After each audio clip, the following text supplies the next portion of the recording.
যে সমস্ত মেয়ের বাবারা মোটা অঙ্কের মোহর ধার্য করেন এই ধান্দায়, এরা নিকৃষ্ট বাবা। এই নিকৃষ্ট বাবাদের কপালে কখনো দুঃখ ছাড়া সুখ আসবে না। অনেক বাবা আছেন মোহর ধরেন 10 লাখ 20 লাখ, কেন? যাতে না ছুটে। এ ভাই, টাকা বেশি ধরলে কি বিয়ে বেশি টিকবে?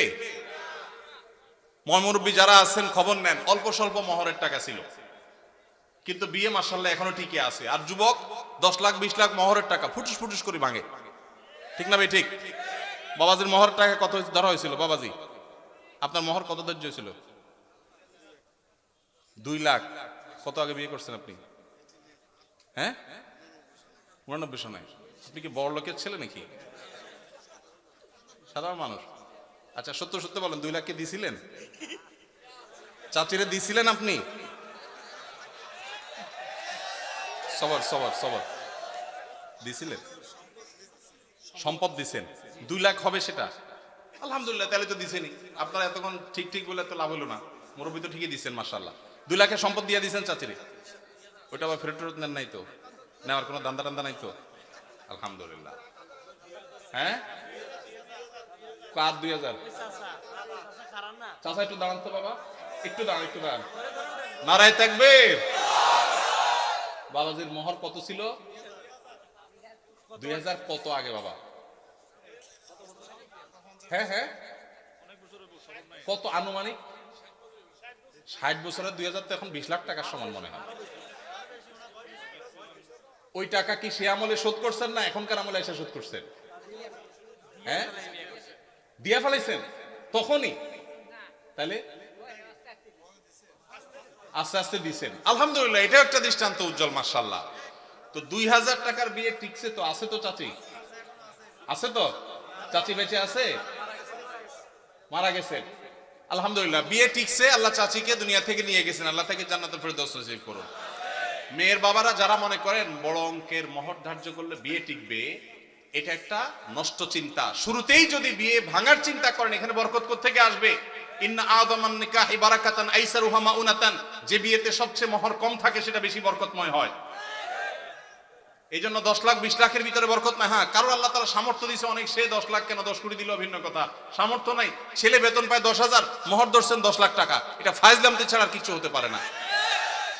জি ভাই, প্রথম প্রশ্ন, বর্তমান সময়ে আলেমদের মধ্যে কাদা ছড়াছড়ি বেশি চলছে, আমাদের করণীয় কি? কোন হুজুর আবার কাদা মারলো? শীতকালে কাদা পাবে কোথায় এখন ভাই? তো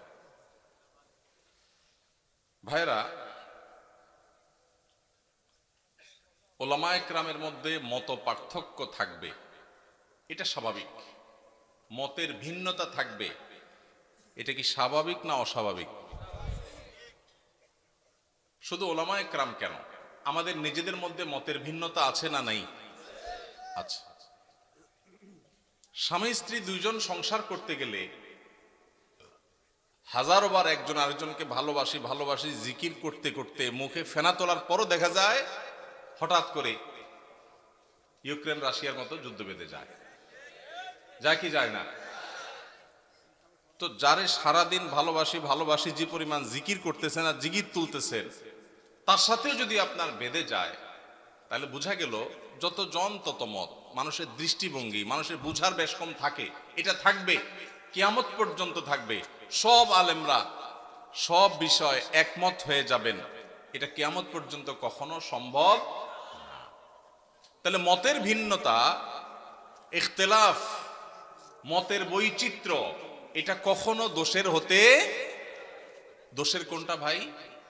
দোষের হলো এই যে কাদা ছড়াছড়ি বলতে যেটা বুঝিয়েছেন আপনি সেটা, অর্থাৎ মতভিন্নতাটা যদি মতবিরোধে চলে যায়, শত্রুতায় চলে যায়, যেখানে ইসলামের শত্রুদের সাথে লড়াই করা দরকার, সেই লড়াই যদি নিজেদের মধ্যে করে, যেই শক্তি আল্লাহ এবং তার রাসূলের দুশমন মুসলমানদের দুশমনদের বিরুদ্ধে ক্ষয় করা দরকার, সেই শক্তি যদি নিজেদের বিরুদ্ধে ক্ষয় করে, সেটা হলো নিন্দনীয়, সেটা হলো নিকৃষ্ট কাজ, সেটা হলো খারাপ কাজ। আল্লাহ তাআলা আমাদেরকে সেই খারাপ কাজ থেকে বেঁচে থাকার তৌফিক দান করুন। ভাইরা আমার, এই দেশ সেই দেশ, যে দেশ ওয়াজ মাহফিলের আওয়াজে মুখরিত হয়। এই মাটি সেই মাটি, যে মাটিতে কনকনে শীতের মধ্যে প্যান্ডেলের বাইরেও অগণিত মানুষ ঘন্টাকে ঘন্টা দাঁড়িয়ে নিজের পকেটের টাকা খরচ করে এসে মাহফিল শোনেন। লক্ষ্মীপুর থেকে এই মাহফিলে এসেছেন, দেখা করেছেন আমার সাথে। চাঁদপুর থেকে এসেছেন, আমার সাথে দেখা করেছেন। আরো হয়তো অনেকে অজানা আমার ভাইয়েরা দূর দূরান্ত থেকে এসেছেন। আপনাদেরকে কি এই ঢুলিপড়া ঐক্য পরিষদের ভাইয়েরা সবাইকে পথ ভাড়া দিছে? বিরিয়ানির প্যাকেট ট্যাকেট আছে আজকে? সেটাও নাই। নিজের খরচে নিজের গরজে ওয়াজ মাহফিলগুলোতে যে স্বতঃস্ফূর্ত অংশগ্রহণ হয়, বাংলাদেশে কোন সমাবেশে এই রকম স্বতঃস্ফূর্ততার কোন দৃষ্টান্ত কেউ দেখাতে পারবে না। সেই দেশে সেই মাটিতে আমরা মুসলমানরা সামান্য কিছু বিদেশিদের দালাল, তাদের এজেন্ডা এই দেশের মাটিতে এদেশের মানুষের খেয়ে যারা বাস্তবায়ন করে, তাদের কাছে আমরা অনেকটা গোলামীর জিঞ্জিরে আবদ্ধ হওয়ার মতো আবদ্ধ হয়ে আছি আজ 50টা বছর। 50 বছর বললে ভুল হবে, সে ব্রিটিশ আমল থেকে শুরু হয়েছে। দ্বীন এবং ইসলামকে কোণঠাসা করে একঘরে রাখার এক অপরচেষ্টা, নীল নকশা এদেশে প্রতিনিয়ত বাস্তবায়ন করা হয়। এদেশের শিক্ষাক্রমে, পাঠ্যপুস্তকে এদেশের আপামর সাধারণ ধর্মপ্রাণ মানুষের চিন্তাধারার প্রকাশ আপনি সচরাচর দেখতে খুব কম পাবেন না। এদেশের সংবিধানে, এদেশের আইনে, এদেশের মিডিয়াতে, এদেশের আদালতে, এদেশের বিভিন্ন জায়গায় গণমানুষের আকাঙ্ক্ষা বলতে যা, সেটা খুব বেশি প্রতিফলিত হতে দেখবেন না।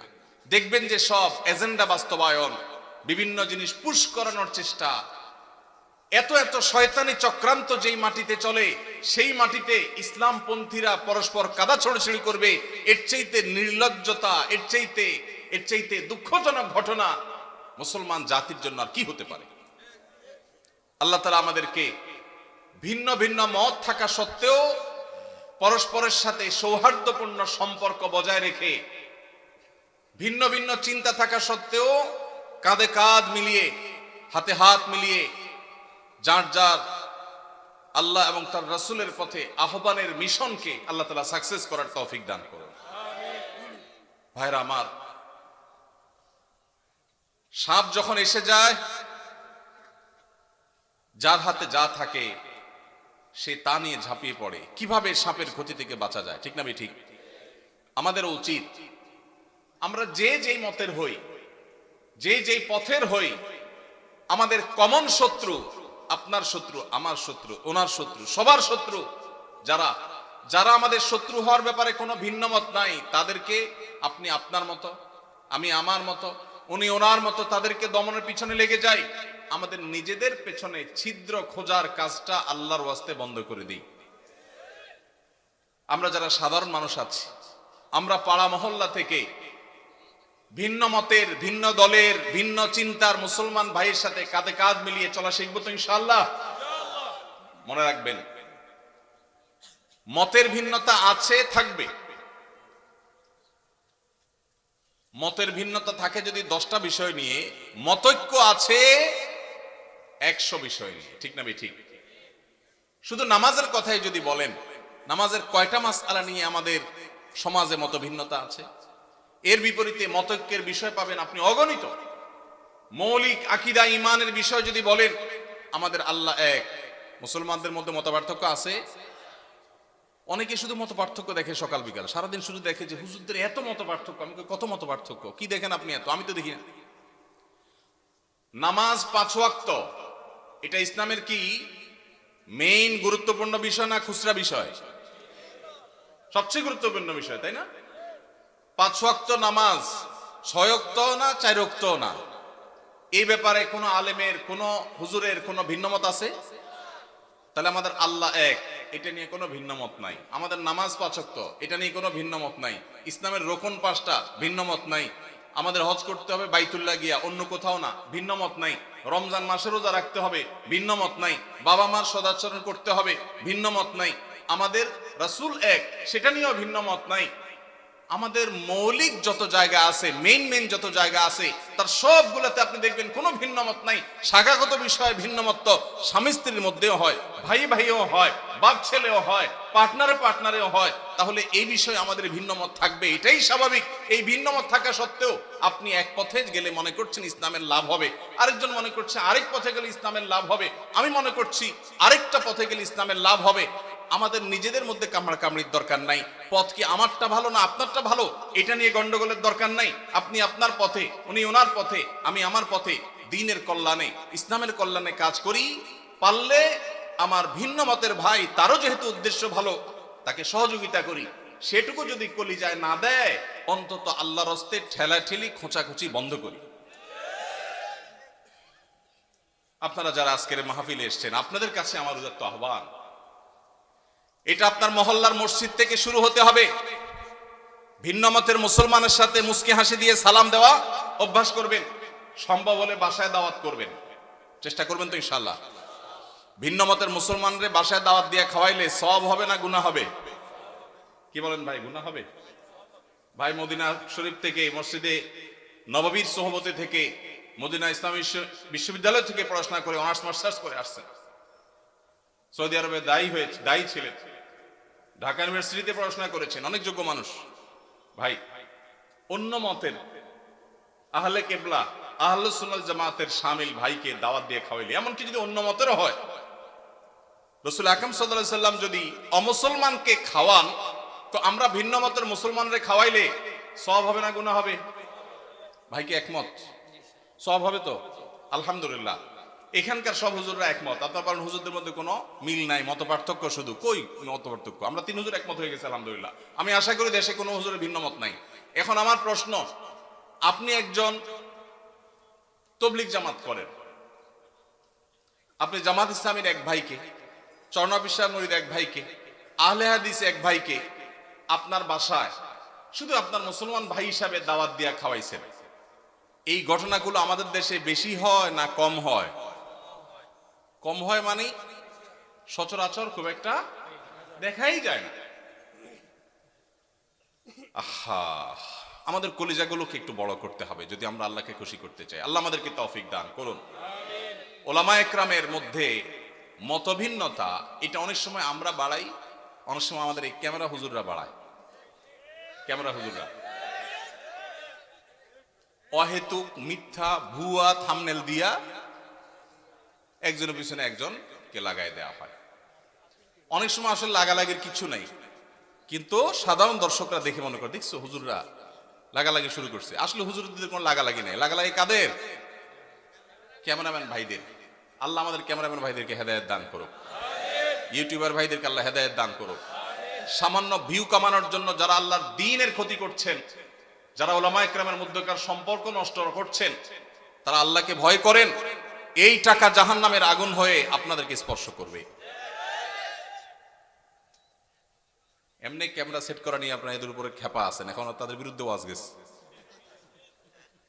আমি তো তাদের নিরাপত্তা নিয়ে আশঙ্কায় আছি। আল্লাহ তাআলা আমাদের ভাইদেরকে হেদায়েত দান করুন। ভাইরা আমার, সিরিয়াস ইস্যু। যারা ইউটিউবাররা আছেন, ওয়াজ মাহফিলের ভিডিওগুলো আপনারা রেকর্ড করেন, ছাড়েন, আল্লাহর হস্তে ভুল ভাল ফালতু থাম্বনেল দিবেন না। এমন মিথ্যা থাম্বনেল দেখা যায় ওটার কথা ভিতরে কিছুই নেই।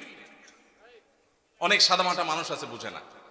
তো ওলামা ইকরামের মধ্যে দূরত্ব সৃষ্টি করার ক্ষেত্রে এসব কাজের ভূমিকা আছে। আমরা যারা সাধারণ মানুষ আছি, আমাদের কাজ কি? আমাদের কাজ হলো অন্তর থেকে সব মুসলমানকে ভালোবাসবো। চেষ্টা করা যাবে না ইনশাআল্লাহ? আমি আমার কাজ করব, ভালোবাসবো সবাইকে। কাজ আমি যেটাকে সঠিক মনে করছি সেটাই করব, কিন্তু আমার ভালোবাসা হবে সব মুসলমানকে। ঠিক আছে না ইনশাআল্লাহ? সব আহলে কিবলাকে, সব আহলে সুন্নাত জামাতকে। আল্লাহ তাআলা আমাদের সবার দিলগুলোকে বড় করার তৌফিক নসিব করুন। আলহামদুলিল্লাহ, ওলামা একরাম যুগের চ্যালেঞ্জ উপলব্ধি করতে সক্ষম হচ্ছেন। আমরা দেখতে পাচ্ছি চতুর্দিকে আলহামদুলিল্লাহ ভিন্ন ভিন্ন মতের ওলামা একরাম একই মঞ্চে আলোচনা করছেন, উঠছেন, দেখা সাক্ষাৎ হচ্ছে। এটা একটা ভালো ইন্ডিকেটর, এটা ভালো আলামত। আমরাও মহল্লা মহল্লায় চর্চা শুরু করব। আমি যেটা বলেছিলাম, ভিন্ন মতের ভাইকে দাওয়াত দিয়ে খাওয়াবেন, তার বাসায় যাবেন, তার প্রতি সহমর্মী হবেন, তার জন্য দোয়া করবেন, তার ছেলে মেয়ের জন্য দোয়া করবেন। এর মাধ্যমে নিজেদের মধ্যে সম্প্রীতি এবং সৌহার্দ্য বাড়বে। আল্লাহ আমাদেরকে তৌফিক দান করুন।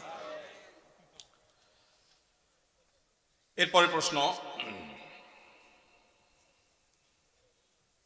আজকাল হাই ভলিউমে গান শোনাটা ফ্যাশনে পরিণত হয়েছে, এটা থেকে কিভাবে পরিত্রাণ পেতে পারি আমরা? ভাইরা আমার, হাই ভলিউমে যারা গান শুনে তারা আসলে কি গান শুনে না শোনায়? নিজে শুনতে হলে তো খুব বেশি হাই ভলিউমে গান শোনার দরকার নাই, নিজে শোনার জন্য তো লো ভলিউমে গান শোনাটা যথেষ্ট। যারা গান শুনতে চায়, মানুষ আছে একজন বা দুইজন এক জায়গায়, কিন্তু ফুল ভলিউম দিয়ে যখন ঝাঁকানাকা গান শুনছে, পুরো এলাকা কাঁপতেছে মাটি সহ, তারা কি নিজেরা আসলে গান শুনছে না শোনাচ্ছে? এজন্য প্রশ্নকর্তা ভাই যে ফ্যাশন লিখেছেন খুব যথার্থ লিখেছেন। এটা যতটা না গান শোনা, ততটা তার চেয়ে বেশি ফ্যাশন। এটা হলো একটা অনাচার, একটা জুলুম, এটা হলো একটা অসভ্যতামূলক আচরণ। এটা কোনো সভ্য ভদ্র সমাজের কোনো মানুষের, ভদ্র মানুষের, ভালো মানুষের কোনো আচরণ হতে পারে না। আমি সব সময় এটার বিরুদ্ধে কথা বলার চেষ্টা করি। আমাদেরকে একটা বিপ্লব করতে হবে, সেটা হলো শব্দ সন্ত্রাসের বিরুদ্ধে বিপ্লব। অনেকেই দেখা যায় বিয়ে, গায়ে হলুদ, গায়ে মরিচ, আকিকা, নানান অনুষ্ঠানের নামে হাই ভলিউমে ডেস্ক ভাড়া করে গান শুনছে। এখন আমার প্রশ্ন হলো, আপনার মনে অনেক খুশি, আপনি লাফাচ্ছেন গানের তালে তালে, ভালো কথা, হতে পারে, এটা আপনার ব্যাপার, ভালো কথা বলতে এটা আপনার ব্যাপার। কিন্তু আরেকজন হয়তো অনেক মনে কষ্টে আছে, তার অনেক চিন্তা দুশ্চিন্তা, কোনো কারণে পেরেশানি, হয়তো অসুস্থ বাবাকে নিয়ে বসে আছে, কিন্তু পুরো এলাকাকে আপনি প্রকম্পিত করছেন বাজ বিচার করা ছাড়া।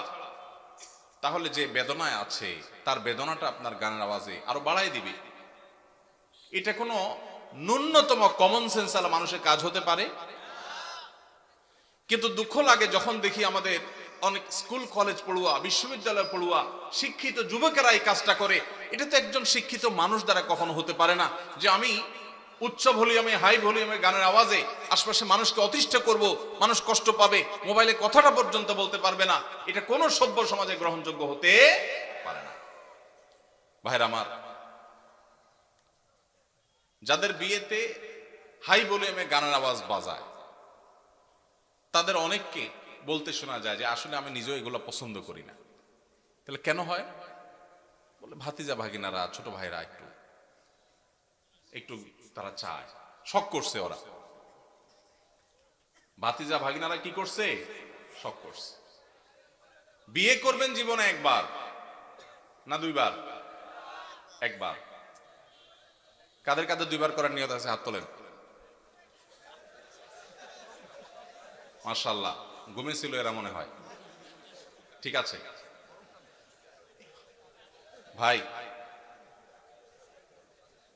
বিয়ে যেহেতু একবারই করবেন বেশিরভাগ মানুষ, সে একটা বিয়ে হোক আদর্শ বিয়ে, সে একটা বিয়ে হোক স্মরণীয় বিয়ে, ওই বিয়েতে মানুষের বদদোয়া আসুক, কেউ চান?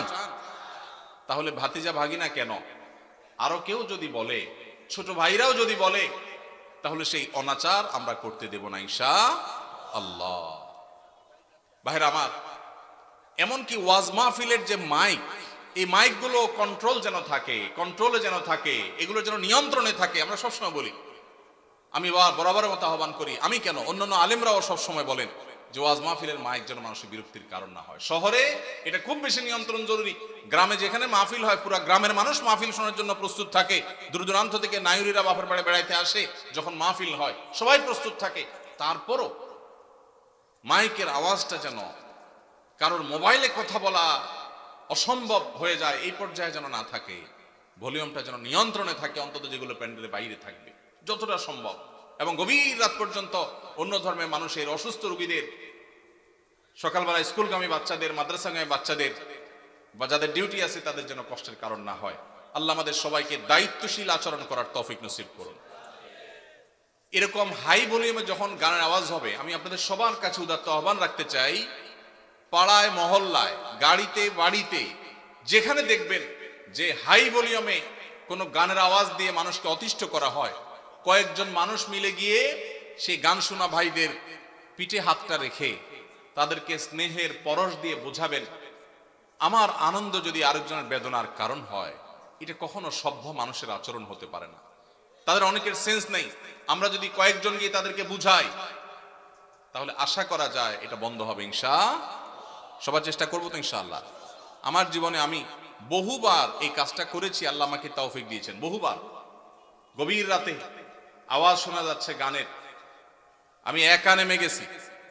এমনও হয়েছে গিয়ে যারা গানের আওয়াজে সবাইকে অতিষ্ঠ করছে তাদের হাতে পায়ে ধরে সেটা থামিয়েছি। আমরা যদি সবাই জাগ্রত হই, সবাই যদি দাঁড়িয়ে যায়, তাহলে এই অনাচার করা মানুষের সংখ্যা সমাজে হাতে গোনা কিছু, ইনশাআল্লাহ এই অনাচার বন্ধ হয়ে যাবে। ঠিক কিনা বলেন? অতএব বিয়ে, বিনোদন, ধর্ম, রাজনীতি যে নামেই হোক, মানুষকে অতিষ্ঠ করে, মানুষের কষ্টের কারণ হয়, সেরকম কোন শব্দ, সেরকম কোন উচ্চ শব্দের আওয়াজ, এটা কোনোভাবেই গ্রহণযোগ্য হতে পারে। সবাই আমরা সমাজে জাগ্রত হব তো ইনশাআল্লাহ। মসজিদে মসজিদে আমাদের যুবকদের কাজ হবে, এই এলাকায় কোন প্রকার শব্দ সন্ত্রাস কেউ করলে আমরা সেটাকে থামাবার উদ্যোগ নেব। চেষ্টা করা যাবে না ইনশাআল্লাহ? আমি কাউকে আইন হাতে তুলে নিতে বলছি না, কিন্তু আমাদের সবাইকে দায়িত্বশীল আচরণ করতে হবে, সৎ কাজের আদেশ, অসৎ কাজের বাধা প্রদান করতে হবে ইনশাআল্লাহ। ইমাম সাহেবকে মূল্যায়ন না করলে কি গুনাহ হবে? কিভাবে মূল্যায়ন করব? ইমাম সাহেবদের মূল্যায়ন না করলে গুনাহ তো অবশ্যই হবে। ইমাম সাহেবরা হলেন ওলামায়ে কেরাম, নবীদের ওয়ারিস। তাদের এই সমাজ তেমন কোনো মূল্য দেয় না।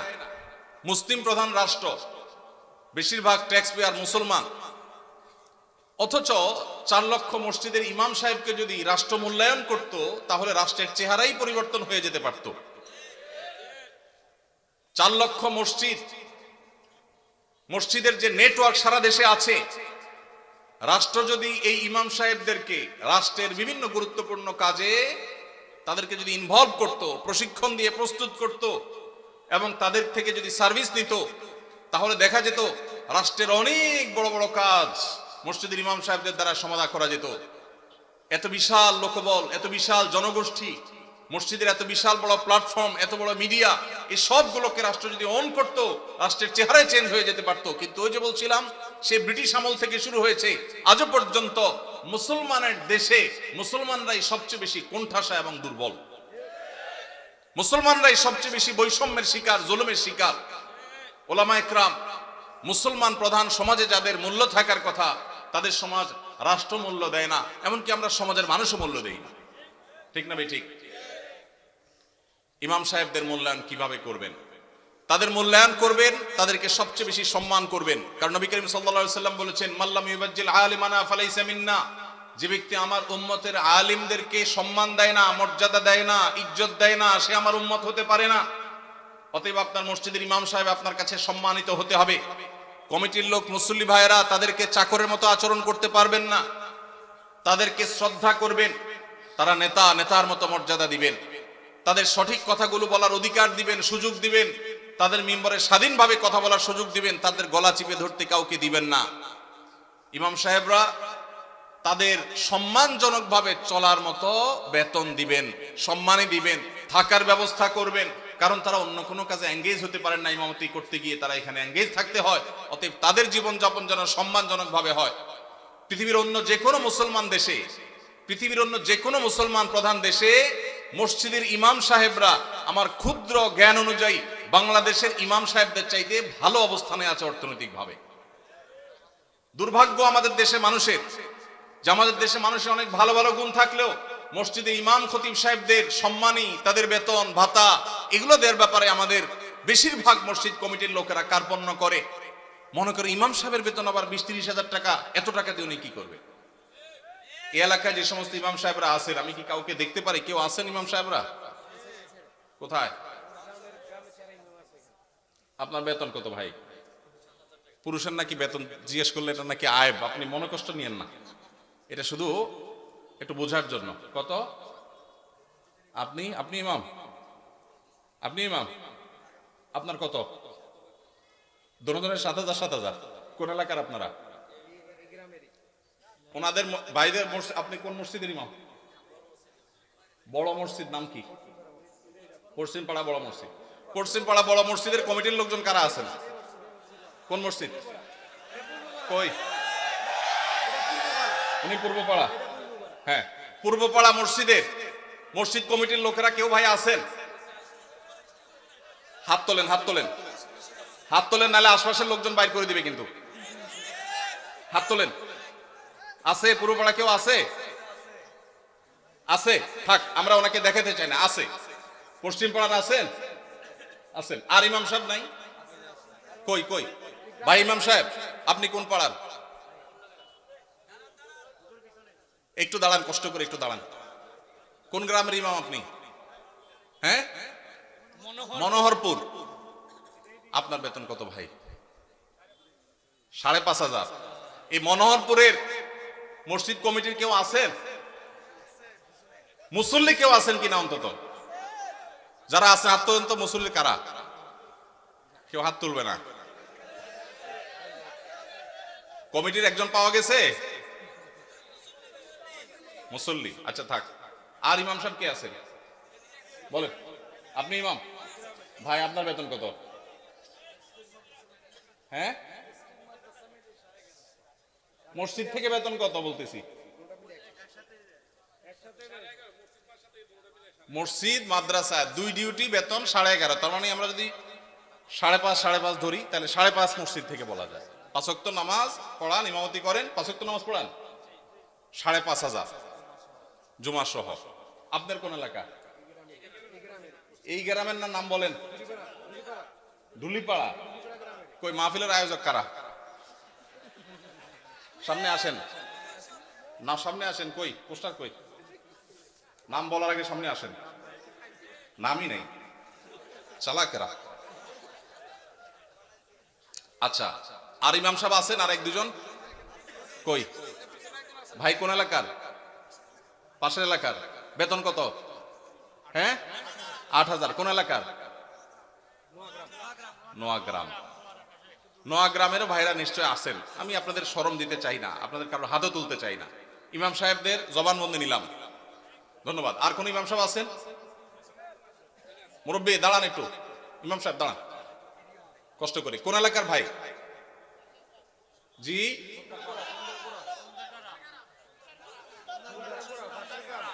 এতজন বললে কেমনে বুঝবো?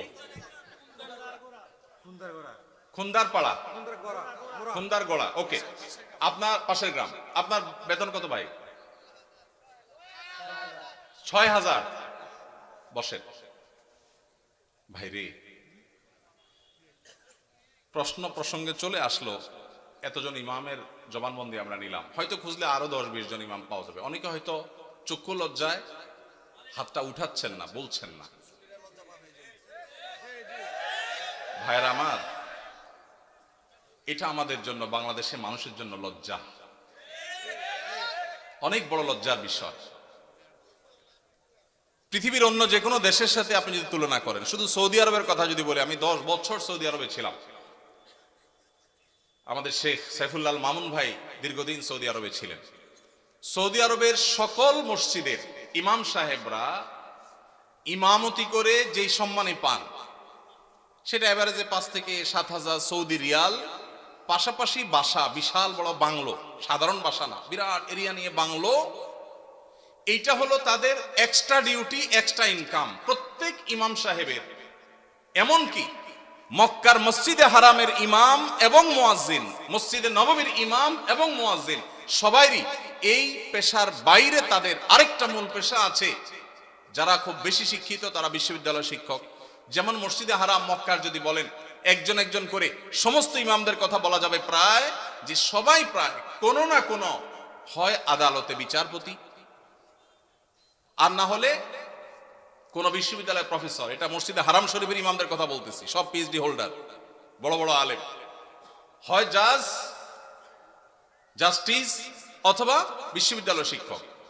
হারাম শরীফের একজন মুয়াজ্জিন, 2 জন মুয়াজ্জিনের অফিসে আমি গিয়ে সাক্ষাৎ করেছি। আপনিও ছিলেন সাথে, শেখও ছিলেন সাথে। এক বাংলাদেশি ওই মুয়াজ্জিন সাহেব হারাম শরীফের মুয়াজ্জিন, ওনার খেদমত করে। আমাকে বলে যে আমরা হোটেলে ছিলাম, বলো যে ভাই আমি তো হারামের মুয়াজ্জিনের খেদমত করি, ওনার অফিসে চাকরি করি, টি বয়, বাংলাদেশি ভাই। বলে যে ওনাকে বলছি যে আমার দেশে এক হুজুর আসছে, ওমরা করতে, দেখা করতে যাবেন কেন? হারাম শরীফের মুয়াজ্জিনের সাথে দেখা করাও তো সৌভাগ্যের বিষয়, চলেন যাই। গেলাম, যায় দেখি একটা কোর্টে উনি একটা সাধারণ একটা ডেস্কে চাকরি করেন, হারামের মুয়াজ্জিন। আমরা যদি বাইতুল মুকাররমের মুয়াজ্জিন হইতাম তো আমাদের ঠেলায় তো মানুষই টিকতো না, আবার চাকরি করা। হারামের মুয়াজ্জিন, যে বেতন, যে প্রটোকল, যে সম্মান, আবার চাকরি করা লাগে, কিন্তু করতেন। পাড়া মহল্লার যে সমস্ত মসজিদের ইমামরা, মুয়াজ্জিনরা, তারা সবাই হয় পুলিশে চাকরি করে, আর না হলে কোনো স্কুলে তারা শিক্ষকতা করে। বেশিরভাগ এই দুই ক্যাটাগরিতেই থাকেন।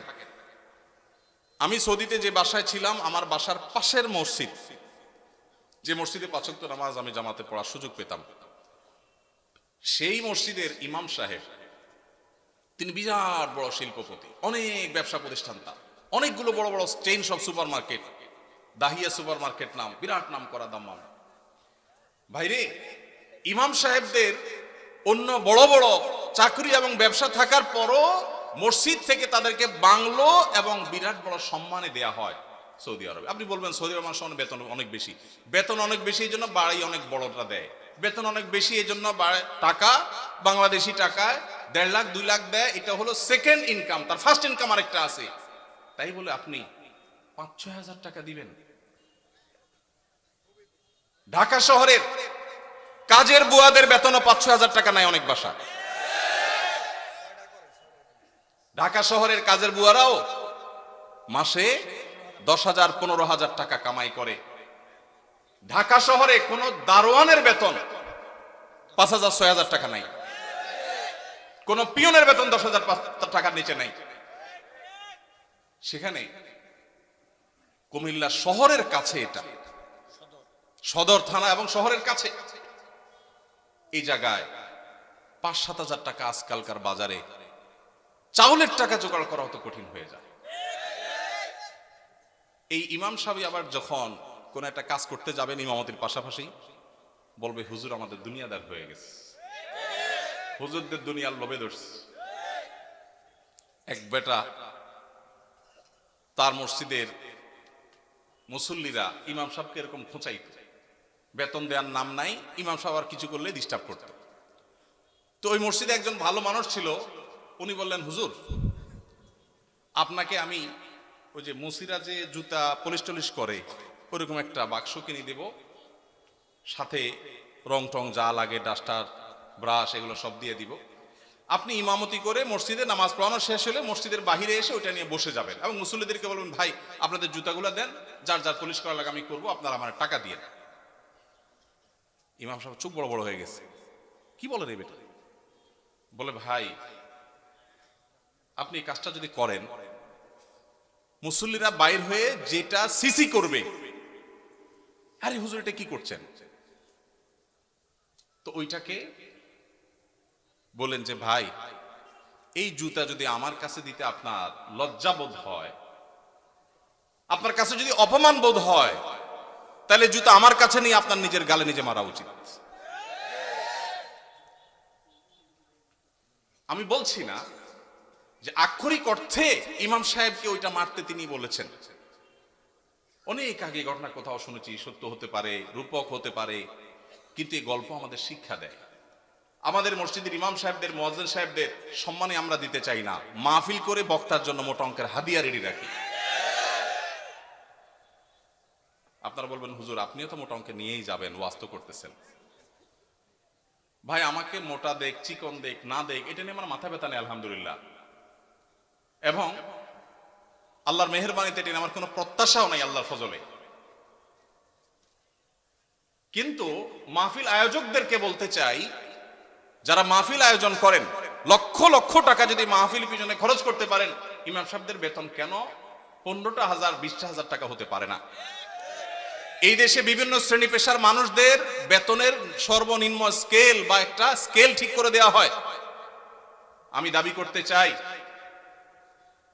আমাদের রাষ্ট্রের উচিত, রাষ্ট্র নিজে ইমাম সাহেবদেরকে মূল্যায়ন করতে না পারলেও মিনিমাম যেন তাদের একটা সমাজে সম্মানজনকভাবে চলতে পারে, সেজন্য তাদের একটা সম্মানজনক বেতনের স্কেল ঘোষণা করা হোক। আর সমাজের যারা বিবেকবান মানুষ, আল্লাহর হস্তে তারা ইমাম সাহেবদের সম্মান দেওয়া, মর্যাদা দেওয়া শিখবো তো ইনশাআল্লাহ। আপনারা এলাকার মানুষ যারা আছেন, প্রশ্ন প্রসঙ্গে হয়তো আপনাদের ইমাম সাহেবদের বেতনগুলো আমরা জানতে পারলাম, আপনারা মনে কষ্ট নেবেন না। আপনাদেরকে ছোট করা আমার উদ্দেশ্য না। আমার উদ্দেশ্য হলো আমাদের বিবেকগুলোকে জাগ্রত করা। কোন মসজিদ কমিটির লোকজন যদি এখানে থাকেন, তাহলে আমি আপনাদেরকে বলবো, এমনকি মুসল্লি ভাইরা যারা আছেন তাদেরকে বলবো, মসজিদে গিয়ে এটা নিয়ে দাবি তুলবেন, ইমাম সাহেবের সম্মানজনক বেতন নিশ্চিত করতে হবে ইনশাআল্লাহ। কোন মুসলমান সমাজে এটা হতে পারে না। সৌদি আরবের কথা আমি বলেছি, সৌদি আরবেরটা আমি কাছে থেকে দেখেছি। এই জন্য আমার মনে হয় না পৃথিবীর অন্য কোনো মুসলমান সমাজে মানুষের গড়ে একজন রিকশাওয়ালাও 10,000-এর বেশি ইনকাম করে, সেই সমাজে ইমাম সাহেবের বেতন 4,000 5,000, এটা কোনোদিন গ্রহণযোগ্য হতে পারে না। আপনাদের এই ঢুলিপাড়ায়, কুমিল্লায় আপনারা যদি সারাদিনে আর কোনো কাজ না, একটা কাজই শুধু করবে, এরকম একজন অশিক্ষিত শিক্ষা বঞ্চিত মানুষকেও নিয়োগ দেন, তারপরেও তো 4-5 হাজার টাকায় পাবেন না। কিভাবে একজন ইমামকে আপনারা 5,000 টাকা বেতন দেন? কোন মসজিদের দায়িত্বশীল ভাইরা আছেন যে আপনারা তওবা করবেন যে ইমাম সাহেবের বেতন 10-এর উপরে উঠাবেন? কেউ আছেন? থাকলে পার্টিকুলার কেউ থাকলে বলেন। কেউ আছেন? সভাপতি সাহেব, সেক্রেটারি সাহেব যদি থাকেন যে আলোচনা করবেন, অন্তত এ ওয়াদা করবেন। আপনি কোন মসজিদের নাম বলেন? নোয়াগ্রাম। এখন বর্তমান বেতন কত ইমাম সাহেবের? উঠছেন যেহেতু জিজ্ঞেস করি। 7,000। এখন নিয়ত করছেন কত দিবেন? 25 সাল থেকে। 25 সাল মানে এখন তো 25 শুরু হয়ে গেছে। 10-এর প্রস্তাবনা আছে। মাশাআল্লাহ মাশাআল্লাহ। ভাইয়ের মসজিদ কোন এলাকা? নোয়াগ্রাম চৌধুরী বাড়ি। আপনি কি কমিটির? ভাই কমিটি সেক্রেটারি। ওনার মসজিদের ইমাম সাহেবকে ওনারা এই মাস থেকে 10,000 টাকা দেওয়ার নিয়ত করেছেন। বলেন আলহামদুলিল্লাহ। আমরা বলবো 10,000 নয়, যেহেতু এখন একবার বাড়াইছেন ভালো কথা, 6 মাস পরে বা 1 বছরের মাথায় 15,000 টাকা করবেন ইনশাআল্লাহ। যখন ওরা সেটারও নিয়ত করবেন। নোয়াগ্রামের ভাইরা আপনারা দেখে শুনে রাখেন, কিন্তু রাগ করেন নাই তো আবার? জাযাকাল্লাহ খাইর। আর কোন কমিটির ভাইরা আছেন যে নিয়ত করবেন, নিয়ত চেঞ্জ করবেন? বলেন দেখি, বলেন। আজকে ভিন্ন কালেকশন হোক, বহু কালেকশন তো করলাম। ভাই কোন মসজিদের বলেন? জি মাশাআল্লাহ, 10,000 রানিং দিচ্ছেন। একটা ভালো উদাহরণ পাওয়া গেল। মাশাআল্লাহ মাশাআল্লাহ, ভালো উদাহরণ আছে। কোন এলাকার? আলমপুর। কিন্তু 10,000 টাকা তো যথেষ্ট না ভাই। কবে নাগাদ আনুমানিক একটা আইডিয়া দেন না? আইডিয়া দেন না, আলাপ করেই তো দিবেন। আপনি তো একা দিবেন না, অন্তত প্রস্তাবনা দিয়ে, যে মাহফিল থেকে হুজুররা প্রস্তাবনা দিছে, অন্তত 15,000-এর ভিতরে রাখেন। 12 থেকে 15 ভিতরে ইনশাআল্লাহ। কবে নাগাদ? আলোচনা সাপেক্ষে। ঠিক আছে। আপনি মসজিদ কমিটির কি? সেক্রেটারি সাহেব। মাশাআল্লাহ, আল্লাহ সেক্রেটারি সাহেবকে তৌফিক দান করুন, বলুন আমিন। একটা ভালো দৃষ্টান্ত। ভাইরা 10,000 দিচ্ছেন মাশাআল্লাহ, কিন্তু 10,000 যথেষ্ট না ভাই। 10,000 যথেষ্ট হতে পারে না। আল্লাহ তাআলা আমাদেরকে উলামায়ে কেরামের, মসজিদের ইমাম সাহেবদের মূল্যায়ন করার তৌফিক নসিব করুন। আমি ভাই একাধিক মাহফিলে এমন ঘটেছে যে মসজিদে গিয়ে ইমাম সাহেবদের বেতন কম, এটা ব্যক্তিগত আলোচনা জানতে পেরেছি। আমি আমার মতো করে কমিটির ভাইদেরকে দাওয়াত দিয়েছি এবং বোঝানোর চেষ্টা করেছি, আমরা মাহফিলের জন্য যদি লাখ লাখ খরচ করতে পারি, কেন ইমাম সাহেবদের দিতে পারবো না? আল্লাহ আমাদেরকে তৌফিক দান করুন। রাসূলের জামানার সাথে আমাদের মসজিদের কার্যক্রমের কোনো পার্থক্য আছে কিনা? ইমামদের কি কি ভূমিকা পালন করা দরকার? রাসূল করিম সাল্লাল্লাহু আলাইহি ওয়াসাল্লামের যুগে তার হাতে গড়া মসজিদগুলো, সাহাবাদের হাতে গড়া মসজিদগুলোর একটা বড় বৈশিষ্ট্য ছিল, সেগুলো শুধু নামাজের ঘর ছিল না, সেটা ছিল কমপ্লিট প্যাকেজের নাম। একটা মুসলিম সমাজের যা যা দরকার তার সব কিছুর আয়োজন মসজিদ থেকে করা হতো। সেখানে দারিদ্র বিমোচনের কাজ হতো। কারো পারিবারিক কলহ হলে নবী সাল্লাল্লাহু আলাইহি ওয়াসাল্লামের কাছে আসলে তিনি সেটা মীমাংসা করতেন। এই ঘটনা বহু আছে। কোন মানুষ ক্ষুধার্ত, তিনি এসে নবীজির কাছে সাহায্য চেয়েছেন, তার জন্য নবী সাল্লাল্লাহু আলাইহি ওয়াসাল্লাম সাহায্য তুলেছেন, সেটাও আছে। আমাদের মসজিদগুলো থেকে নবী করিম সাল্লাল্লাহু আলাইহি সাল্লামের মতো, সেই মসজিদের মতো আজ বহুমুখী কাজ হয় না। আমরা বেশিরভাগ মসজিদগুলোকে শুধু নামাজের ঘর বানিয়ে সীমাবদ্ধ রেখেছি। আমাদের মসজিদগুলোতে যুবকদের জন্য তেমন কোনো আয়োজন নেই। আমাদের মসজিদগুলোতে শিশুদের জন্য তেমন কোনো আয়োজন নেই। আমি আশ্চর্য হয়েছি ইউরোপের বিভিন্ন মসজিদে দেখে, যে অমুসলিম প্রধান দেশ, আমাদের বাংলাদেশি ভাইরা সেসব মসজিদ বানিয়েছেন, কিন্তু সেখানে দেখা গেছে শিশুদের জন্য আলাদা আয়োজন। আপনারা এখানে যারা আছেন, কয়টা মসজিদ আছে বলতে পারবেন যে আমাদের মসজিদে শিশুদের জন্য সুস্থ সংস্কৃতি চর্চা, আমাদের সমাজে মসজিদে বাচ্চাদের জন্য নামাজে আসলে বিনোদনমূলক, তাদের জন্য প্রণোদনামূলক ব্যবস্থা আছে, এরকম ব্যবস্থা আছে কয়টা মসজিদে ভাই? খুব একটা নাই, বরং উল্টা আরো ধমক দেয় বলে। মসজিদে আসলে ধমক দেওয়ার কালচার আছে, বন্ধ করতে হবে এই কালচার। মসজিদে বাচ্চারা টুকটাক ডিস্টার্ব করলে ধৈর্য ধারণ করতে হবে, বেশি ডিস্টার্ব করলে তাদেরকে সুন্দর করে বুঝাইতে হবে, অভিভাবককে বুঝাতে হবে আজকের শিশু আগামী দিনের মুসল্লি। নবী করিম সাল্লাল্লাহু আলাইহি সাল্লাম খুতবা দিচ্ছিলেন জুমার। হাসান বা হোসেন রাদিয়াল্লাহু তাআলা আনহুমা দৌড়ে আসছিলেন নানার দিকে, জামা পেঁচায়া শরীরের সাথে পড়ে গেছেন। নবীজি মিম্বর থেকে নেমে দূরে গিয়ে নাতিকে কোলে নিয়ে আবার এসে মিম্বরে দাঁড়ালেন, তারপর খুতবা কন্টিনিউ করলেন। আপনার মসজিদের ইমাম সাহেব করলে চাকরির কি হাল থাকবে বলেন? চাকরি থাকবে? নবী করিম সাল্লাল্লাহু আলাইহি সাল্লামের জায়গায় আমরা যদি হতাম তো বলতাম, মেয়েকে যে বলতাম, মা অন্তত আমার খুতবার সময়টা তো ধরে রাখবা। বলতাম কি বলতাম না? আমার নবী করিম সাল্লাল্লাহু আলাইহি সাল্লাম সেরকম কথা বলেছেন বলে জানা যায় না। তিনি সিজদা গেছেন জামাতে নামাজে, ভাই একাকী না, মসজিদে তিনি ইমামতি করছেন, তার পিঠের উপরে হাসান হোসেন যখন উঠে বসছেন, নবী সাল্লাল্লাহু আলাইহি ওয়াসাল্লাম আর তাদেরকে নামানোর জন্য কোনো কসরত করেন নাই। ওই অবস্থায় তিনি অপেক্ষা করছেন, সিজদা তাসবিহ বাড়াচ্ছেন, সময় যাচ্ছে। নাতির ঘোড়ায় চড়ার শখ পূরণ হওয়ার পর যখন পিঠ থেকে নামছে, তখন নবী সাল্লাল্লাহু আলাইহি ওয়াসাল্লাম মাথা উঁচু করছেন। এরপরে নামাজ শেষে সাহাবীরা জিজ্ঞেস করছে, হে আল্লাহর রাসূল, আজকে সিজদা একটু লম্বা হয়েছে, ব্যাপার কি? কি কোনো ওহী আসলো নাকি বিশেষ কোনো নির্দেশ কি? তখন নবী সাল্লাল্লাহু আলাইহি ওয়াসাল্লাম বললেন, সেরকম কিছুই না, আসলে নাতি পিঠের উপর উঠেছিল, আমি তাকে নামাতে চাইনি, সে নেমেছে, তারপরে তিনি নবী সাল্লাল্লাহু আলাইহি ওয়াসাল্লাম মাথা উঁচু করেছেন। আমাদের ইমাম সাহেবদের যদি নাতি তো দূরের কথা, নাতিরে তো মানুষ একটা আদর করে, ছেলেও যদি আসতো বা নাতির জায়গায় আরো কিছু যদি আসে, পিঠের উপরে তার পরিবারে কোনো বাচ্চা আসতো, ইমাম সাহেবের চাকরি চলে যেত। ঠিক না ভাই? ঠিক। ভাইরা আমার, যদি নবী সাল্লাল্লাহু আলাইহি ওয়াসাল্লামের পিঠে নাতি উঠার পরও নবী সাল্লাল্লাহু আলাইহি ওয়াসাল্লাম ফাতিমা রাদিয়াল্লাহু তাআলা আনহাকে এই কথা বলার কথা হাদিসে পাওয়া যায় না যে নামাজের পর নবী সাল্লাল্লাহু আলাইহি ওয়াসাল্লাম ফাতিমা রাদিয়াল্লাহু বসে বলেছেন। বললে সেটা অবশ্যই হাদিসে আসতো। নবী সাল্লাল্লাহু আলাইহি ওয়াসাল্লামের ব্যক্তিগত জীবনের যে সমস্ত বিষয় থেকে উম্মতের শিক্ষা আছে তার সবগুলো হাদিসে আসে। এরকম কোন হাদিস পাওয়া যায় না যে তিনি ফাতিমা রাদিয়াল্লাহু তাআলার কাছে যে বলেছেন, মা আমি মসজিদে ইমামতির দায়িত্ব পালন করছি, এই টাইমে তুমি নাতিকে ছেড়ে দিলা, তাকে এই টাইমটা ধরে রাখতে পারতা। নবীজি এরকম বলেছেন বলে কোনো প্রমাণ পাওয়া যায় না। এই জন্য বাচ্চাদের টুকটাক মসজিদে আসা, তাদের ডিস্টার্ব করা, এটাকে মুরব্বীরা, চাচাজিরা, বাবাজিরা আল্লাহর ওয়াস্তে হজম করে নেবেন। আপনারা যদি ধমক দেন তো মনে রাখবেন, এই বাচ্চা মসজিদ থেকে যদি দূরে সরে যায় আপনার ধমকের কারণে, সারা জীবনের জন্য আপনি গুনাহগার হয়ে থাকবেন। এদেশের একজন প্রথম সারির বড় আলেম, প্রথম 10 জনের একজন হবে, নাম বললে সবাই 100% মানুষ চিনে যাবেন, আমি নাম বলছি না।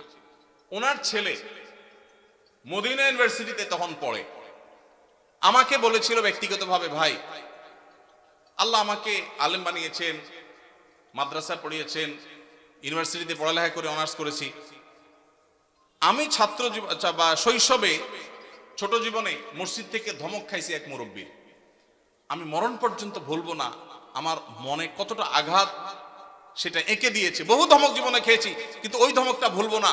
মসজিদে গিয়েছি বহুত আবেগ নিয়ে, অনুভূতি নিয়ে, একটু দুষ্টামি করেছি, যেই ধমক খেয়েছি আমার ভেতরটা কেঁপে উঠছে। আমি চিন্তা করি, আমার জায়গায় একজন সাধারণ মুসলমান যে এতটা ইসলাম বুঝে না, হয়তো স্কুল কলেজে পড়েছে, সে যদি আঘাতটা পাইতো সে হয়তো নাস্তিক হয়ে যেত, সে হয়তো ইসলাম থেকে দূরে সরে যেত। এই জন্য মসজিদ থেকে বাচ্চাদেরকে ধমক দিবেন না। আদর্শ মসজিদের জন্য, বাচ্চাদের জন্য, যুবকদের জন্য, এমনকি মা বোনদের দ্বীনি শিক্ষার জন্য চিন্তা ভাবনা, ফিকির, তাদের জন্য পর্দা, প্রাইভেসি রক্ষা করে কিভাবে তাদেরকে দিনদার বানানো যায়, ফরজে আইনের ইলম শেখানো যায়, সেই ব্যবস্থাপনা থাকতে হবে। মসজিদ থেকে জনসেবামূলক কার্যক্রম থাকতে হবে। জনসেবার জন্য পয়সার দরকার নাই, ইচ্ছা যথেষ্ট। আমি একটা ক্যাম্পেইন শুরু করছি, প্রত্যেক এলাকায় যুবক ভাইয়েরা ইমাম সাহেবদের নেতৃত্বে এলাকা পরিচ্ছন্নতা অভিযানে নেমে যান। আপনার এলাকাটা সবচেয়ে ক্লিন রাখেন। প্রতিদিন এক ওয়াক্ত নামাজের পরে 10 মিনিট করে এলাকা ভাগ করে নেন, সারের বস্তায় করে সব ময়লা কালা কুড়িয়ে এক জায়গায় এনে সেটাকে জ্বালিয়ে দেন বা শেষ করেন, এলাকাকে পরিচ্ছন্ন করেন। আরো হাজারটা কাজ করা যায় পয়সা কড়ি ছাড়া। সামান্য একটু মেহনত করলে, পরিশ্রম করলে দেশের চেহারা আমরা পরিবর্তন করতে পারবো ইনশাআল্লাহ। আল্লাহ আমাদের সবাইকে মসজিদে নববীর মতো একটা বহুমুখী কার্যক্রম বিশিষ্ট মসজিদ আমাদেরকে করার তৌফিক নসিব করুন। আমাদের পরিবারের অনেক সময় অনেক বড় রোগে আক্রান্ত হন। আমাদের পরিবারে অনেকে অনেক সময় বড় রোগে আক্রান্ত হন, যেমন cancer, brain tumour, liver cirrhosis ইত্যাদি। এই ধরনের রোগের চিকিৎসার ক্ষেত্রে অনেকে তার পুরো সম্পদ বিক্রি করে ফেলে, নিঃস্ব হয়ে যায়। শরীর দৃষ্টিকোণ থেকে কতটুকু সম্পদ ব্যয় করা উচিত এবং ইসলামের নির্দেশনা কি? যদি আল্লাহ না করুন কেউ দুরারোগ্য ব্যাধিতে আক্রান্ত হন, তার চিকিৎসায় লক্ষ লক্ষ টাকার দরকার হয়, তার জমি জমা বিক্রি করা লাগে, প্রশ্নকর্তা ভাইয়ের জানার বিষয় হলো তার টোটাল অ্যাসেট থেকে কত পার্সেন্ট তার নিজের ট্রিটমেন্টে খরচ করা যাবে? এর উত্তর হলো এর কোনো পার্সেন্টেজ শরীয়ত ঠিক করে দেয় নাই। তার ট্রিটমেন্টের জন্য যদি তার টোটাল সম্পদ বিক্রি করা লাগে, সেটা বিক্রি করার অধিকার ইসলাম তাকে পরিপূর্ণভাবে দিয়েছে। মানুষের সম্পদের ক্ষেত্রে শরীয়ত তাকে এতটা স্বাধীনতা দিয়েছে যে তার সম্পদ কি করবে না করবে এক্ষেত্রে কারোর সেখানে কোনো নাক গলাবার অধিকার, সন্তানদের এটা বলার অধিকার নাই যে বাবা তুমি নিজে চিকিৎসা সব খরচ করবে, আমরা কি করব, এটা বলার অধিকার নাই। অনেক কুলাঙ্গার সন্তান আছে, বাবার এরকম সিরিয়াস পর্যায়ে হয়ে গেলে জমি বিক্রি করতে দেয় না, বরং বাধা দেয়। আছে না নাই? মনে রাখবেন, বাপদাদার সম্পদ দিয়ে মানুষ ধনী হয় না, হলেও সেটা সাস্টেইন করে না, টেকসই হয় না। মানুষ নিজস্ব চেষ্টায় আল্লাহর অনুগ্রহে ধনী হয়।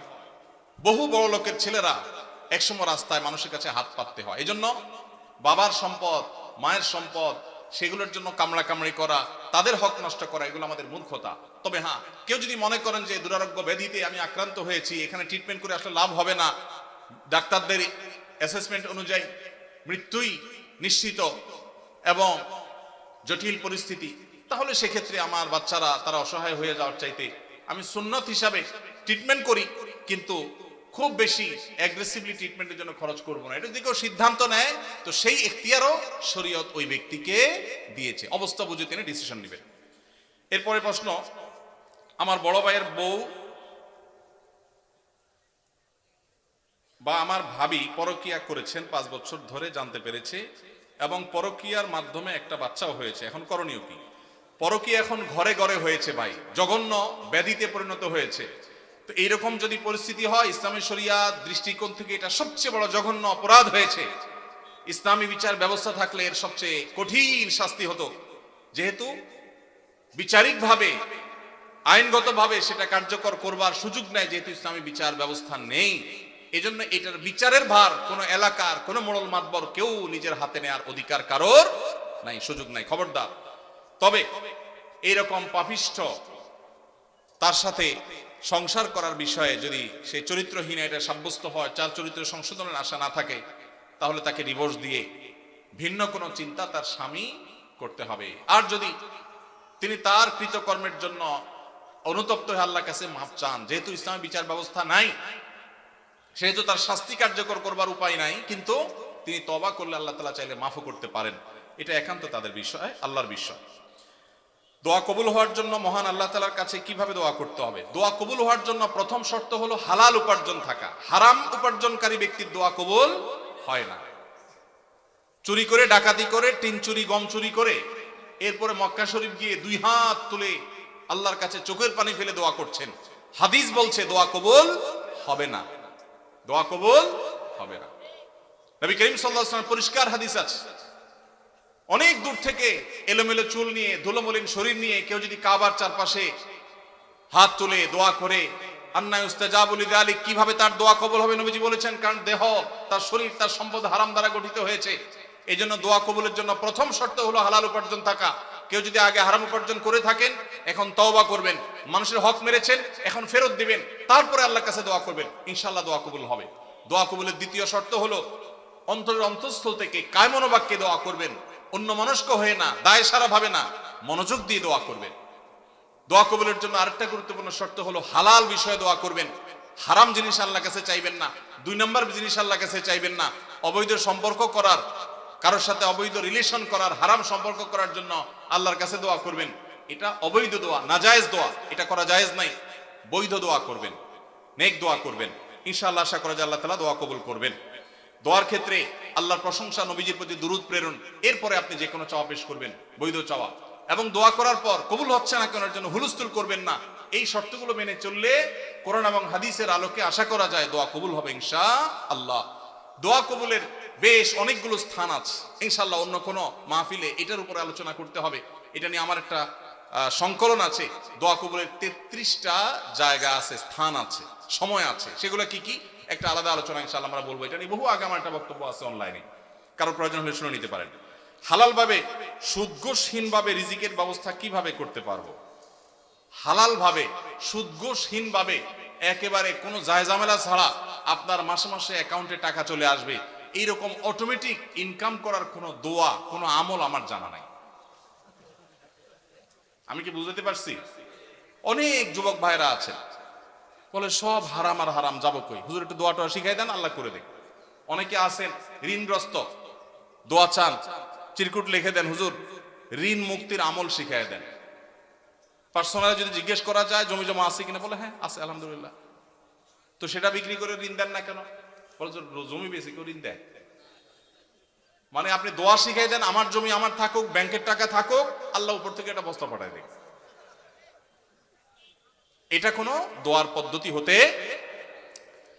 যে সমস্ত ভাইরা হালাল উপার্জনের কোনো পথ খুঁজে পাচ্ছেন না, তাদেরকে প্রথমেই বলবো একটা কাজ করেন, অভাব দূর হয়ে যাবে। সেটা হলো ভাব ছেড়ে দেন। কি ছাড়তে বলছি? ভাব। ভাব ছেড়ে দিলে অভাব দূর হয়ে যাবে।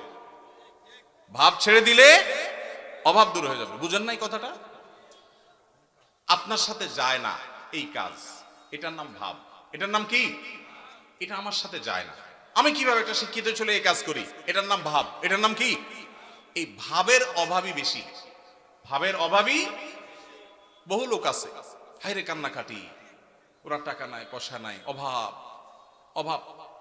বাচ্চা কাচ্চা নিয়ে চাইনিজে খাইতে গেছে, মন খারাপ। কারণ নিয়ত করছিল এবার ব্যবসার লাভের টাকা দিয়া পোলাপান নিয়ে একটু থাইল্যান্ড যাবে, হইল না। কক্সবাজার আসছে, মন খারাপ। এটা কিসের অভাবী? ভাবের অভাবী। কিসের অভাবী? ভাব ছেড়ে দিলে অভাব এমনি দূর হয়ে যাবে। আমি বিভিন্ন জায়গায় বলি, সেদিন ডুয়েটের প্রোগ্রামেও বলেছি, আমি ছাত্র জীবনে 600 টাকা বেতনে ইমামতির চাকরি করেছি। আমি তখন স্ট্যান্ড করা ছাত্র। আমি তখন চট্টগ্রামে হাটহাজারী মাদ্রাসা, বাংলাদেশ সবচেয়ে বড় মাদ্রাসার ভর্তি হওয়া ছাত্র। সেই বড় মাদ্রাসার পড়াশোনা বাদ দিয়া মফস্বলের মাদ্রাসায়, জেলা পর্যায়ের ছোট মাদ্রাসায়, তার তুলনায় সেখানে গিয়ে ভর্তি হয়েছি। ঢাকা ইউনিভার্সিটি রেখে গ্রামের মফস্বলে কলেজে ভর্তি হওয়ার মতো আমি সেই কাজ করেছি। আমি সেই ছেলে। 600 টাকা বেতন ইমামতি করে বাবা যখন ব্যবসা করতে করতে দেয়ালে পিঠ থেকে গেছে, তখন চিন্তা করলাম আমার ভালো মাদ্রাসা পড়ালেখার চাইতে এই মুহূর্তে বাবার পাশে দাঁড়ানো দরকার। সেখানে গেছি। কই, আলহামদুলিল্লাহ ওই অবস্থায় ইমামতি করে কয়েক কিলোমিটার সাইকেল চালিয়ে মক্তব পড়িয়ে তারপর পড়ালেখা করে 10 stand, 3rd stand, 2nd stand, 3টি স্ট্যান্ড আমার ছাত্র জীবনে আল্লাহ করার তৌফিক দিয়েছেন। এবং এই সব বরকত আল্লাহ তাআলা ওই সময় দিয়েছেন যখন আমি স্ট্রাগল করি, যশোর যুব প্রশিক্ষণ কেন্দ্রে ইমামতি করি। 4টি বছর, একদিন দুই দিন না। এখন যুবকরা বলে যে অভাব কিভাবে দূর করব? আমের সিজনে 10 কেজি আম নিয়ে বসে যান। 10 কেজি আমের দাম কত? আত্মীয় স্বজন বন্ধু বান্ধব চাইলে অনেকের কাছ থেকে পেয়ে যাবে। 5 টাকা 10 টাকা করে লাভ করেন, 11 কেজির টাকা হয়ে যাবে। এরপর 11 কেজি নিয়ে বসেন, আস্তে আস্তে সামনে বাড়েন। যুবকরা এখন চাকর হইতে চায়, উদ্যোক্তা হতে চায় না। আসুন্নাহ ফাউন্ডেশন আপনাদেরকে উদ্যোক্তা বানাতে চায় ইনশাআল্লাহ। আমরা একটা সার্কুলার দিয়েছিলাম কিছুদিন আগে। আমাদের কাছে এমনি সাহায্যের জন্য আসা লোকের অভাব নাই। সার্কুলার দিয়েছিলাম যে যেই কোনো গরিব, অভাবী, যুবক, তরুণ, যে কোনো বয়সের মানুষ, সে যদি আবেদন করে আর বলে আমার একটা দক্ষতা আছে, 100 লাখ টাকার পুঁজি হলে আমি পায়ের উপর দাঁড়াইতে পারবো, সে যদি এটা সুন্দর করে বুঝাইতে পারে তো ফাউন্ডেশন সেটা করবে। আপনারা জেনে অবাক হবেন, এই সার্কুলার দিয়ে 1-1.5 মাস গত হয়ে গেছে, এখনো পর্যন্ত আমরা তেমন কোনো আবেদন পাইনি। ফেসবুকে ওপেন সবার জন্য, যে কেউ গুগল লিংকে ক্লিক করে দিতে পারে, কিন্তু উল্লেখযোগ্য আবেদন নাই। বেশিরভাগ যুবকই মনে করে যে একটা রেডিমেড সার্টেন অ্যামাউন্ট হয়ে গেলে আমার সব হয়ে যাবে। আল্লাহর সাথে চুক্তি করে, আল্লাহ লাখ 10 দিলে চলবে, একটা বাইক, একটা ফোন আর ইউ টাইপের একটা বিজনেস আইডিয়া। ব্যাস, এই বংবাং মার্কা চিন্তা করে কোনোদিন অভাব দূর হবে না। পরিশ্রমী হতে হবে, পরিশ্রমী। রাজি আছেন তো ইনশাআল্লাহ? মুসলিম তরুণ কখনো অলস হতে, নবী সাল্লাল্লাহু আলাইহি ওয়াসাল্লাম দোয়া করেছেন, আল্লাহুম্মা ইন্নী আউযু বিকা মিনাল আজজি ওয়াল কাসাল, আল্লাহ আপনার কাছে অলসতা থেকে পানা চাই, আমি অলস হতে চাই না। আল্লাহর কাছে দোয়া করেছেন। সেখানে আমরা অলস থাকি। কোনো কাজকে ছোট মনে করবেন না, অলস হবেন না। যেখানে যা পাবেন পরিশ্রমী হয়ে লেগে যাবেন, ইনশাআল্লাহ আল্লাহ তাআলা আপনার হালাল উপার্জনের শত পথ বের করে দিবেন। চেষ্টা করা যাবে না ইনশাআল্লাহ? দুইটা জিনিস বলেছি, কোন কাজকে ছোট মনে করা যাবে। আমি যত বড় মানুষ হই, ছোট কাজ করতে অসুবিধা কি? আমি একটা ব্যবসা করার প্ল্যান অনেক দিন থেকে করছি। আলহামদুলিল্লাহ, আমি 10 বছর সৌদি আরবে প্রবাসী ছিলাম। আল্লাহ তাআলা অনেক বরকত সেখান থেকে দিয়েছেন। সেটা দিয়ে আল্লাহ তাআলা ছোট ছোট দুটি ফ্ল্যাট করার তৌফিক দিয়েছেন। 10 বছর চাকরি শেষে সৌদি আরবে এতগুলো টাকা একসাথে পাওয়া যায়, ওই যে ভাই জানেন, এই সবগুলো টাকা দিয়ে আল্লাহ তাআলা যে ছোট ছোট দুটি জায়গা দিয়েছেন, তার ভাড়া টাকা আসে, আমার ডাল ভাত খেয়ে বাঁচা যায়। তারপর আমি ব্যবসা করতে চাই, কারণ আমি চাই যে আমার ভাইয়েরা, আমার দিনী ভাইয়েরা, তারা শিখুক যে পরিশ্রম করতে হয় হালাল উপার্জনের জন্য, অন্যের উপার্জনের পথ যেন খোলে সেজন্য চেষ্টা করতে হয়। এই জন্য সুদ ঘুষ ছাড়া, হারাম ছাড়া উপার্জনের পথের জন্য কায়িক পরিশ্রম শুরু করে দেন, চেষ্টা করা শুরু করে দেন। আসুন্নাহ ফাউন্ডেশন স্কিল ডেভেলপমেন্ট ইনস্টিটিউটে বেকার তরুণদেরকে প্রশিক্ষণ দেয়। প্রশিক্ষণের পর কাউকে পুঁজি দিয়ে ব্যবসা দেওয়া, কাউকে চাকুরি দেওয়া, কাউকে বিদেশে চাকরির সন্ধান করে দেওয়া, এই কাজটা আসুন্নাহ ফাউন্ডেশন করছে। শত শত যুবকের জন্য করছে। Open for all. সামনে রমাদান উপলক্ষে স্মল বিজনেস ম্যানেজমেন্টের কোর্সের জন্য আবেদন করা হচ্ছে। দেশের যে কোনো জায়গা থেকে যে কেউ আবেদন করতে পারবে। আমাদের ফেসবুক পেজ দেখলে পাবেন। আল্লাহ তাআলা আমাদের ভাইদের হালাল উপার্জনের পথ উন্মুক্ত করে দিন, বলুন আমিন। অজু করার পর বাচ্চাদেরকে বুকের দুধ খাওয়ালে কি অজু ভেঙে যায়? না। বুকের দুধ মায়েরা যদি বাচ্চাদেরকে খাওয়ান অজু অবস্থায়, অজুর কোনো ক্ষতি হবে না। কারণ দুধ এটা কোনো নাপাক জিনিস না। শরীর থেকে নাপাক জিনিস বের হলে তখন মানুষের অজু ভঙ্গ হয়। যেহেতু মায়ের বুকের দুধ এটা কোনো অপবিত্র জিনিস না, নাপাক না, অতএব বাচ্চাকে দুধ খাওয়ালে তাতে অজুর কোনো ক্ষতি হবে না। বোনের হক আদায় করা গুরুত্বপূর্ণ কাজ, কিন্তু যদি এমন হয় যে দুই ভাইয়ের মধ্যে একজন বোনের হক দিতে আগ্রহী, অপরজন দিতে রাজি নন, এক্ষেত্রে যিনি দিতে চান তিনি যে দিতে পারছেন না, তার জন্য গুনাহ হবে কিনা? ভাইরা আমার, এই প্রশ্ন অনেকের। অনেক পরিবারে একজন ভাই আল্লাহ ভীরু, তিনি বোনের হক দিতে চান, আল্লাহর ভয় আছে, কিন্তু বাকি ভাইরা দিতে চান না। কি করবেন?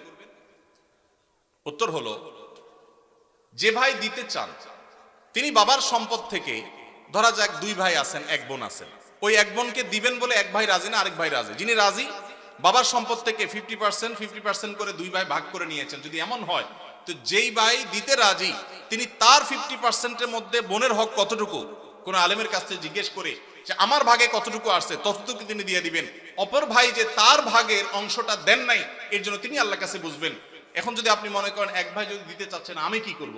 আপনার করার আছে, আপনার অংশ থেকে আপনি আপনারটুকু দিয়ে দিবেন, ইনশাআল্লাহ আল্লাহর কাছে আপনি দায়মুক্ত হয়ে যাবেন। কেউ মারা গেলে বা ধর্মীয় পরিচয় দিতে গেলে বলা হয় তিনি সম্ভ্রান্ত মুসলিম পরিবারে জন্মগ্রহণ করেছেন। আমার জানার বিষয় হলো, সম্ভ্রান্ত পরিবার বলতে কি বোঝানো হয়? ভাইরা আমার, খুবই প্রয়োজনীয় একটি প্রশ্ন। বহু আগে আমি, আমার ফেসবুক আইডি ছিল একটা, আইডিটা ডিঅ্যাক্টিভ হয়ে গেছে, নাই এখন আর। সেখানে আমি এই বিষয়ে একটা ছোট্ট স্ট্যাটাস লিখেছিলাম, অন্তত 10 বছর আগে হয়তোবা। এটা খুবই গুরুত্বপূর্ণ বিষয়। আপনারা প্রায় শুনবেন কোন নেতা, কোন পয়সাওয়ালা বা যে কোনো মানুষ মারা যাওয়ার পর তার ব্যাপারে কোনো নিউজ করা হলে বা কোথাও লেখা হলে, এমনকি পরিচয় দিতে গেলে, ধর্মীয় পরিচয় দিতে গেলে বলা হয় তিনি অমুকের ছেলে অমুক, তিনি অমুক গ্রামের একটি সম্ভ্রান্ত মুসলিম পরিবারে জন্মগ্রহণ করিয়াছেন। আপনারা পড়ছেন না, পড়েন না এরকম লেখা? এই যে সম্ভ্রান্ত মুসলিম পরিবার বলা হয়, এটা আমার একান্ত ব্যক্তিগত দৃষ্টিভঙ্গি। এটা আমি মনে করি খুবই গর্হিত একটা শব্দ। এমনি সম্ভ্রান্ত শব্দ, এই শব্দ নিয়ে ভিন্ন আলাপ আছে, আমি সেদিকে যাচ্ছি না, শব্দ বিশ্লেষণে যাচ্ছি না। সম্ভ্রান্তে বলতে বোঝানো হয় আশরাফ, অভিজাত, কুলীন, তারপরে আশরাফ মানে খুব বেশি সম্মানীয়। এই যে বংশ এবং পরিবারের মধ্যে কুলীন আর অকুলীন, এই ভেদাভেদ কাদের মধ্যে আছে? হিন্দু ভাইদের মধ্যে আছে, ঠিক না ভাই? ঠিক। হিন্দুদের মধ্যে জাতের ব্যবধান আছে না নাই? হিন্দুদের মধ্যে সব জাতের মানুষ কি সমান? তাদের মধ্যে সম্ভ্রান্ত জাত আছে, আবার একেবারে অসম্ভ্রান্ত জাত আছে। মুসলমানদের মধ্যে কিরকম সম্ভ্রান্ত অসম্ভ্রান্ত বলতে কোনো ভেদাভেদ আছে? আল্লাহ বলেছেন পরিষ্কার ভাবে, এই আল্লাহ তাআলা এই পরিবারের পরিচয় সম্পর্কে বলেছেন, ইন্না খালাকনাকুম শুউবান ওয়া কাবাইলা, বিভিন্ন গোত্রে বিভিন্ন পরিবারে তোমাদের সৃষ্টি করেছি, লিতাআরাফু, পরিচয়ের সুবিধার্থে, চেনার সুবিধার্থে। ইন্না আকরামাকুম ইনদাল্লাহি আত্তাকুম, তোমাদের মধ্যে সবচেয়ে বেশি মর্যাদাবান সে যার ভিতরে তাকওয়া সবচেয়ে বেশি।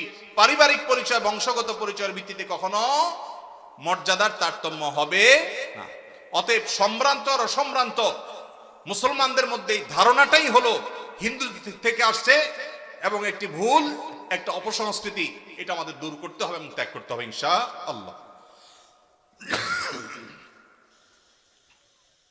আরে সর্বনাশ, অনেক টাইম হয়ে গেছে। আরো কিছু প্রশ্ন আছে, আমরা কি উত্তর দেব না বাদ দেব ভাই? আচ্ছা, একটু সংক্ষেপে দেই। ইমাম সাহেবের পূর্বে মুক্তাদি সালাম ফিরালে নামাজ হবে কিনা? এটা অনেকের হয়, হয় না? হয় না? যাদের একটু তাড়াহুড়ার রোগ আছে, ইমাম সাহেব একটু কাশি দিতে গেলে মনে করে সালাম দিছে, সালাম ফিরে ফেলে। হয় কি হয় না? কিছু লোক আছে দেখবেন ট্রেনের মধ্যে একটু তাড়াতাড়ি যাওয়া দরকার, তো এদিকে জোর করে বগির মাথা মাথা হাঁটে। কেন? তার তাড়াতাড়ি যাওয়া দরকার। সে বেশি জোরে হাঁটলে কি ট্রেন তাড়াতাড়ি চলবে? আগে পৌঁছাবে? কিন্তু সে চেষ্টা করে। তো আপনি যতই হুলস্থুল করেন, ইমামের আগে তো নামাজ শেষ করতে পারবেন না। তো এই জন্য ইমামের আগে কোনো কাজ করা এটা ভুল। নবী সাল্লাল্লাহু আলাইহি ওয়াসাল্লাম বলেছেন, ইন্নামা জুইলাল ইমামু লিইউতাম্মা বি, ইমাম দেয়া হয়েছে তাকে অনুসরণ করবার জন্য। ইমাম যখন রুকুতে যায় তারপরে রুকুতে যাবা, যখন সিজদা যায় তারপরে সিজদা দিবে, যখন সালাম ফিরে তারপরে সালাম দিবে। এ হলো নবী সাল্লাল্লাহু আলাইহি ওয়াসাল্লামের নির্দেশ। অতএব ইমাম সালাম ফেরানোর আগে সালাম ফিরানো যাবে না।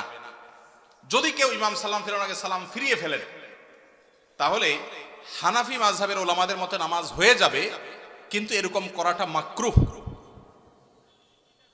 আর অন্য অনেক ইমামদের মতে নামাজই হবে না, কারণ ইমামরা আনুগত্য করা ওয়াজিব।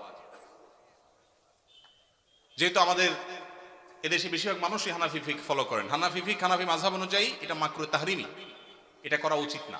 কখনো যদি ভুলে হয়ে গেছে তাহলে সেটা মাকরুহ হবে না, সেটা মাফ। এটা অবশ্য সবার মতে, ভুলে হয়ে গেলে গুনাহ হবে না, নামাজ হয়ে যাবে ইনশাআল্লাহ। তাহলে হানাফি মাযহাব ওলামাদের মতে নামাজ হয়ে যাবে, কিন্তু কাজটা অনুচিত। আর যদি একান্ত অসতর্কতাবশত হয়ে যায় তাহলে সেটা মাফ, কোনো অসুবিধা নেই, নামাজ তো সর্বাবস্থায় হবে। রবিবারে বাঁশ কাটা অমঙ্গল, এই কথার কোনো ভিত্তি আছে কিনা? এটা কুসংস্কারের জন্য কথা ভাই। ছেলে মেয়ে পালিয়ে বিয়ে করলে তাদের বিয়েতে সাক্ষী হওয়া জায়েজ আছে কিনা? পালায় বিয়ে করবে কেন?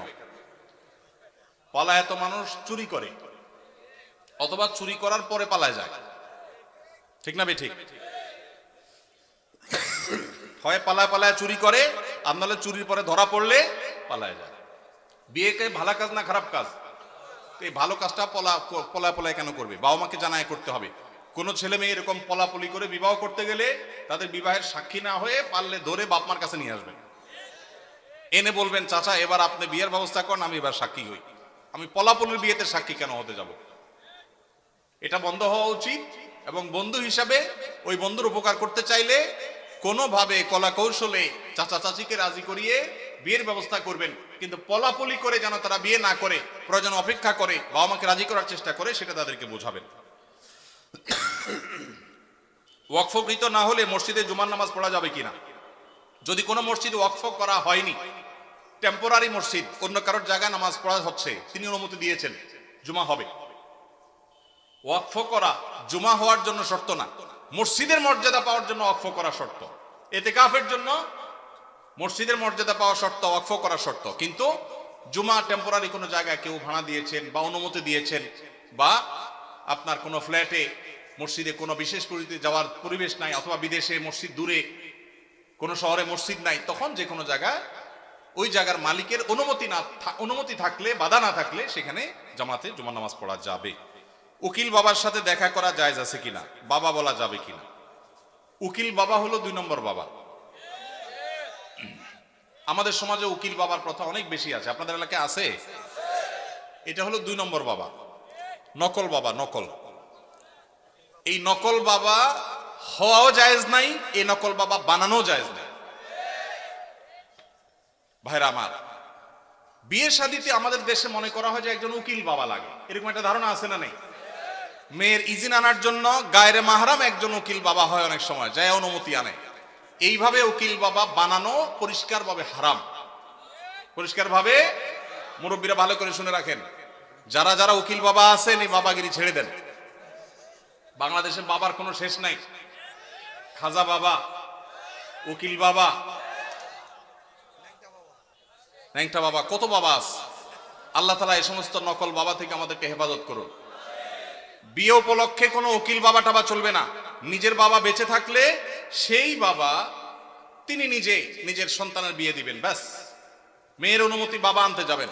জাজ্জল্যমান বাবা উপস্থিত, আগাগোড়া 5 হাতি বাবা আছে, এরপরও দেখা যায় আরেকজন উকিল বাবা সেজে সেখানে নাটক করতে যায় অনুমতি আনার জন্য। এই নাটক করা জায়েজ নাই, পরিষ্কারভাবে হারাম, পর্দাহীনতার কারণে। বিশেষ করে গায়রে মাহরাম কেউ যখন উকিল বাবা সাজে, ওই মেয়ে সারা জীবন তারে বাপ বাপ ডাকে, খানা খাওয়ায়। এটা আমাদের সামাজিক মানে একটা কুসংস্কার বলতে পারেন, এর সাথে ইসলামের কোনো সম্পর্ক। যুবকরা বিয়েতে কোনো উকিল বাবা যেন না থাকে। মুরব্বীরা যারা যারা যার যার বিয়ের উকিল বাবা আছেন, আল্লাহর হস্তে বাবাগিরি ছেড়ে তওবা করে আল্লাহর কাছে চলে আসেন, চেষ্টা করবেন তো ইনশাআল্লাহ। এই উকিল বাবার নাম দিয়া পর্দাহীনতা 2 নম্বরই হাজারটা জিনিস হয়।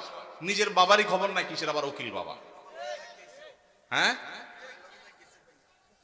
উকিল বাবার লগে বলে ভাগছে কোন মেয়ে? আল্লাহ মাফ করুক আমাদেরকে। ওই যে বেশরিয়তি কাজ করলে তো একটা না একটা অঘটন ঘটবেই, এই জন্য এই সমস্ত অন্যায় কাজ করা যাবে না। জনাব, আমার ভাগ্নির একটা ছেলে ও মেয়ে, 3-4 বছরের বাচ্চা আছে। তার স্বামী ঝগড়া অবস্থায় তালাক শব্দ ব্যবহার করেছে। সবাই এই সংসার মিলায়া দিয়েছে 2 বছর পূর্বে। এখন আবার